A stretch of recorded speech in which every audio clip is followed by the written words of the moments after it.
ما الان آیا واقعا این دو تا بازیکن سه تا بازیکنی که از اردوی تیم بیرونن نبودنشون رو اردوی تیم اثر نذاشته؟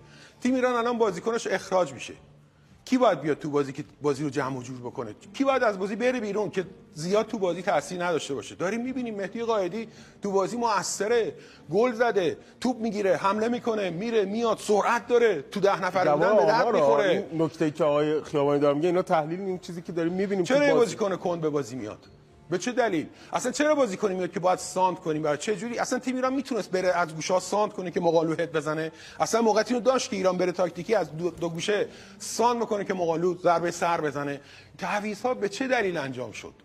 میدونی گروه فنی تیم ملی پاسخ بدن دیگه. ماشاءالله حرفم که میزنیم باشون میگن ما 10 تا کلاس رفتیم، 20 تا کلاس رفتیم، میان از ایکس و ایگرگ و فلان برای ما تعریف میکنن دیگه. دیدی خود دیگه انتقاد رو هم که قبول نمیکنن که.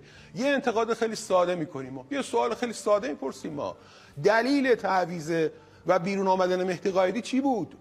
دلیل آمدن جهانبخش به بازی چی بود؟ دلیل آمدن مقاله به بازی چی بود؟ دلیل آمدن بازیکنایی که تو لیگ روسیه بازی میکنن چیه؟ اونا چرا اومدن تو بازی؟ اولین برنامه‌ای نیستش بعد از بازی ایران و کره که داریم انتقاد میکنیم، داره نقد میشه و داره سوال میشه در مورد تعویض‌های بازی ایران و کره شمالی، هم در رادیو و هم در برنامه‌های دیگه هم یه همچین سوالاتی مطرح هستش و خوبه که تیم ملی فوتبال کشورمون با همین کادر فنی پاسخگو باشن، چون ما چیزی که میگیم حرف مردم دیگه. بازم تاکید میکنم امیر قلعه‌نویی حق داره هر بازیکنی که دلش میخواد انتخاب بکنه، اما امیر قلعه‌نویی باید سوالات رو هم پاسخ بده دیگه.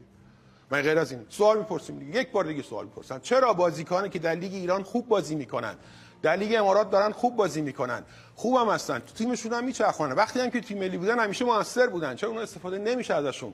اما بازیکنایی که مثلا تو بعضیاشون تو لیگ روسیه بازی میکنن، اصلا تو خود لیگ ایران بازی میکنن، اصلا تو هیچ لیگی هم بازی نمیکنن، آخرین بازیشون هم اردیبهشت امسال بوده، چرا بازی میکنن؟